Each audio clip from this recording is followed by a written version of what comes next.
নমস্কার বন্ধুরা, আমার চ্যানেলে স্বাগত জানাচ্ছি। দেখেন, আজকে যে একটি পাঙ্গাস মাছের পেটি নিয়ে আসছি, বেশ বড়। আজকে আমি এই পাঙ্গাস মাছের যে তেল বা ডিমটা বের হচ্ছে, সেটা জানি না কতটুকুন বের হবে।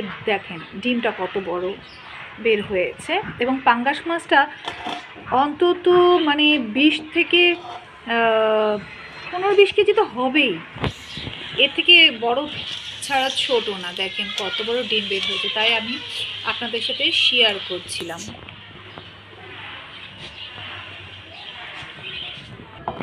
মাছটা ডিমে ভরা।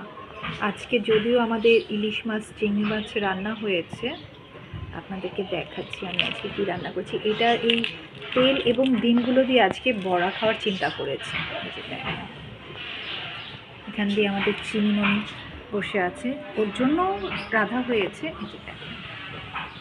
এটা দিয়ে আজকে বড়া খাওয়া হবে। একদম দিদিভাইয়ের হাতটা ডিমে ভরে গেছে।